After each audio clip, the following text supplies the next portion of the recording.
Okay, joining us for a special interaction, the co-owner of Delhi Capitals and a big sport enthusiast in Parth Jindal. Parth, firstly, many congratulations. I think you did a stellar job at the auction, and I'm not saying that because you're live with us in on our analysis. Delhi, one of the top teams that we see. But how would you rate the auction yourself for your team? Are there any major misses? Anything that you really wanted and you could not get your hands on? No, I think I mean I read all the comments on our auction, and Mm. I'm glad that everyone thinks we have a strong team.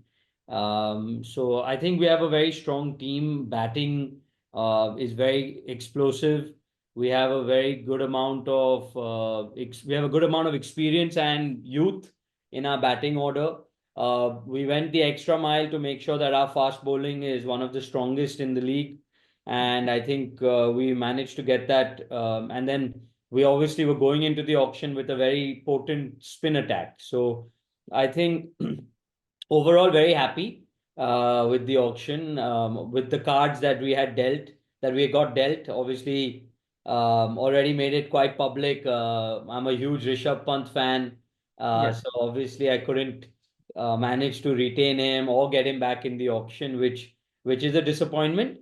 But having said that, I think I've already mentioned this as well. If for that price, I don't think we would have had half the auction that we did if we went to 27 crores for either Shreyas or Rishabh. I was going to get to the Rishabh Pant question, but now that you mentioned it, I thought, you know, the one thing that you mentioned, and Rishabh himself, he said the money was not an issue. It was probably not being on the same wavelength as you, and this is something that you mentioned too. The only thing that I then found surprising is that you were willing to at least go for the right to match card with him. That's another thing that you didn't get him at the price. Were you confident that you could have sorted out that wavelength thing had you got him at the price that you were looking at? That's something we'll never know. That's something we'll never know because we didn't get him. But we were willing to take that chance because of my relationship with Rishabh. Obviously Delhi has two owners, so but GMR and JSW, we were on the same wavelength, Kiran and I, in terms of what we discussed with Rishabh. And when we felt that that commitment from his side was not forthcoming, then we felt it was better that he goes into the auction, and we target somebody else in the auction. But then having lost our primary target, who was Shreyas Iyer at the auction, and Rishabh coming in after that, then we said it doesn't matter. We will mend ways, and we will find a way to make it work with Rishabh. And there's genuine love between the franchise and Rishabh and the franchise, as we can see now. So I'm sure we would have been able to sort it out. It would have been a little bit more challenging, but I think Rishabh has that love for and respect for me, and I have the same for him. So I'm sure we would have been able to sort it out. Did it have anything to do with the change of, because you didn't make a change or two, your entire coaching staff has changed, the director of cricket has changed, the coach has changed. Were there certain concerns that Rishabh had? Yeah, I think I don't want to get into it, but yeah, I think we were on different wavelengths. He felt that he felt that he should have a say in some of these things, and we felt that that's a franchise's prerogative. So we couldn't really agree, and we agreed to disagree. So that's Okay. that's what happened.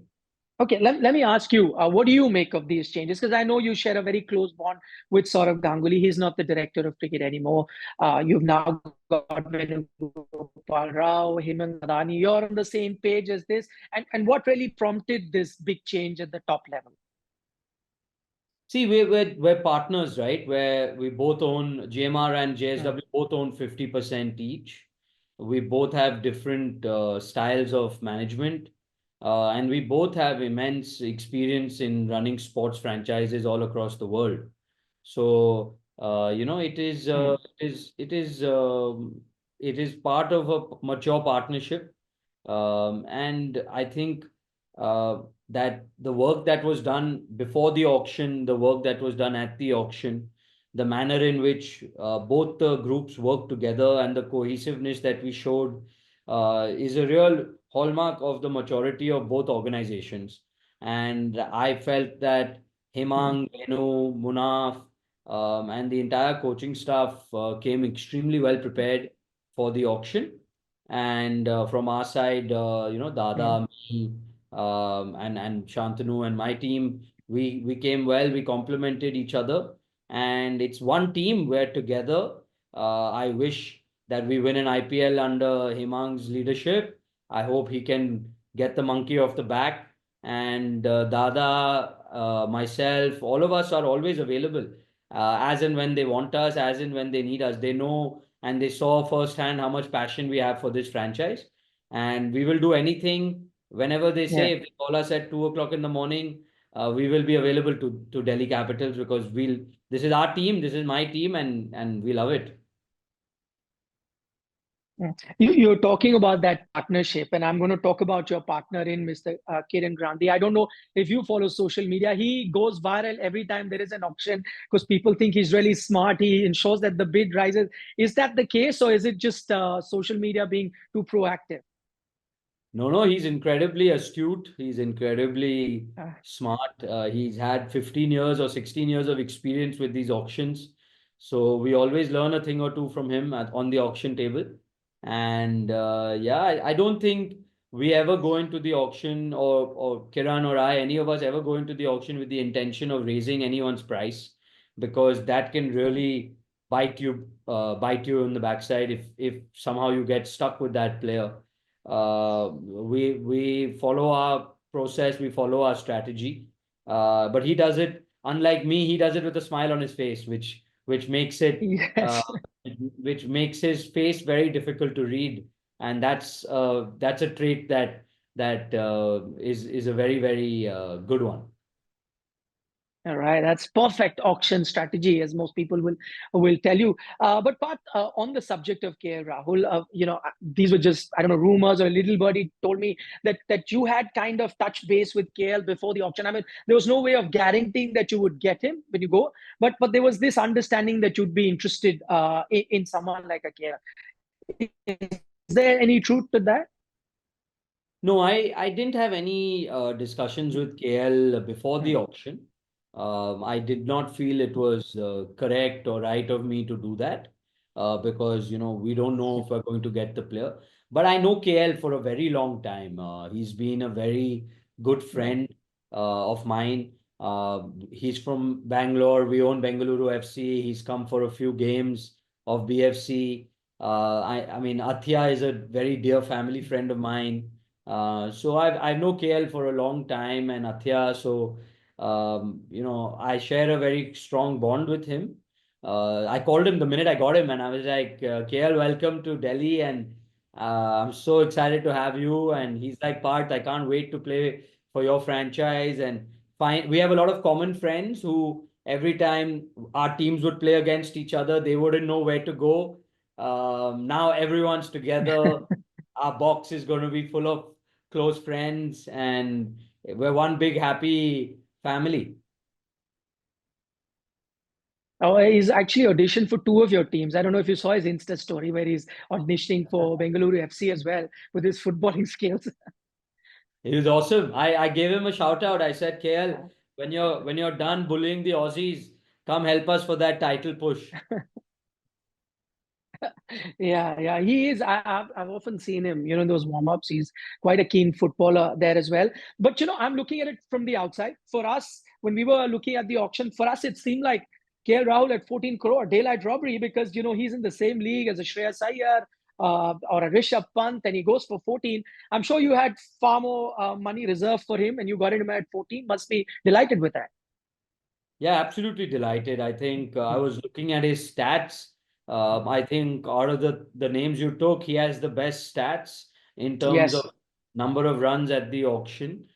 He's consistently giving you 450 runs plus, and his strike rate is only getting better. So I think the Kotla will really suit KL. Small ground, the kind of wickets we play on. And he's got that experience and leadership ability in him to hold the batting lineup together. So we had a lot more money for KL.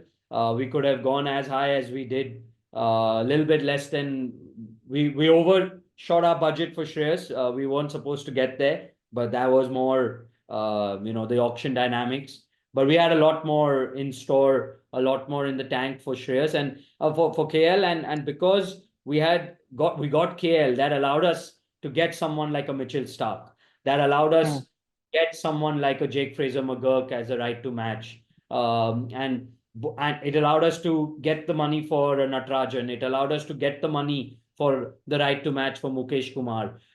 If we had overspent on that marquee Indian batsman, a lot of these players who I just named, whether it's a Stark, whether it's a Mukesh, whether it's a Natarajan, whether it's a Jake, we would not have had the money for them. Oh, that's fascinating insight. Mukesh, Stark, all of them have a lot to thank KL Rahul. Maybe Stark can go a bit easy with him in the BGT. We hope. Okay, just last couple of questions before I let you go. The one player that you did bid for but did not get him, Vaibhav Suryavanshi. He's getting a lot of attention. Just 13 years of age. What is it that you saw in him that you were ready to bid for a 13-year-old? Yeah, I think if you look at Delhi Daredevils in the mega auction of 2018, they Hmm, Delhi picked up Shreyas Iyer, Rishabh Pant, and Prithvi Shaw. When they were hmm, barely just about breaking into the national circuit, and spent a lot of time grooming them, developing them, and now two out of the three of them have become superstars of the game. So that's really yes. what we saw in Vaibhav. We saw the same in Priyan Charya. I think these two Hmm, players have a lot of talent and have a lot of potential. Obviously, they're long-term projects. They're not someone who's going to play in the IPL this year, but they could develop over time. Like they could develop the same way a Riyan Parag has developed, or a Sanju Samson has developed, or a Yashasvi Jaiswal has developed. And I'm actually very happy that is gone to Rahul Dravid. Like, who better to groom an upcoming yeah. youngster than Rahul? Rahul was the under 19 coach, and he's the one who actually spotted Rishabh, Shreyas, Prithvi. He's the one who told us about them when he was the coach of Delhi Hmm, back then. So yes. I'm very happy for Vaibhav. I think a Priyan Charya also someone to watch out for. He's at Punjab. I think he'll do tremendously well under the guidance of Ricky. So yeah, this is why the IPL is so beautiful, and I hope these boys learn from these famous coaches and famous players and go on to become IPL superstars, and more importantly, go on to become Indian cricket superstars. Right. Finally, Paul, before I let you go, because you talk about that one superstar, you developed a lot, your team developed a lot. One of them who hasn't really transitioned to becoming that superstar, you spoke about Prithvi Shaw. I understand from Delhi's point of view not bidding for him because you did give him a lot of chances and he probably failed to grab hold of those chances. But I'm now looking at it as an Indian cricket fan who saw a lot of potential in him. If you were to meet Prithvi today and if you would, hope for him to really reach that level that he so can, what would you tell him today? I understand why Delhi didn't pick up, but what would you like him to do for the future that he can realize that potential?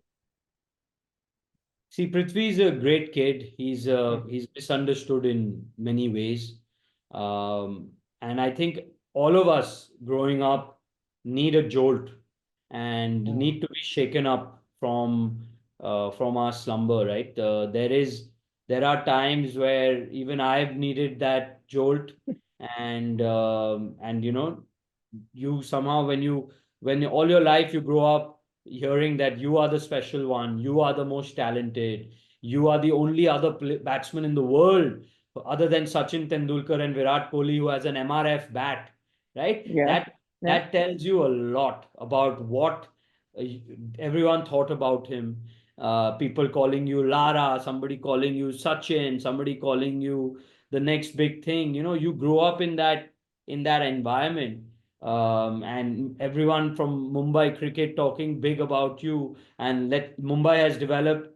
Mumbai has given India Sunil Gavaskar. Mumbai has given India Sachin Tendulkar, and now they're talking about Prithvi Shaw in that same vein. So you grow up with that thing. I think this is that one jolt Prithvi needed. Mhm. I think till now he was on a fat IPL contract. He was playing for Mumbai across all formats, and he was someone starting for Delhi at least. So, I think he needs to work hard. He needs to get back to loving the game of cricket.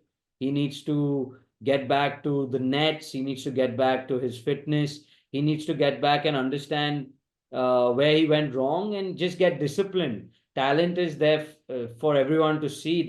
I don't think anybody in India or anyone in world cricket times the ball better than Prithvi Shaw. When True. when the ball hits the middle of the bat of Prithvi, it's one of the most beautiful sights in world cricket. So I love the boy. I hope he just gets back to the basics, and I hope he comes back and just gets back to the Prithvi Shaw we all know he can be.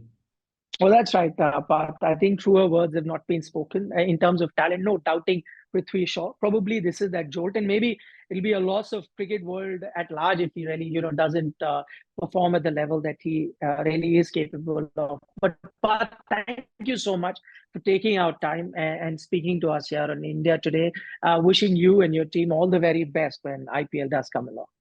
Thank you very much. Thanks, Nikhil. Thanks a lot.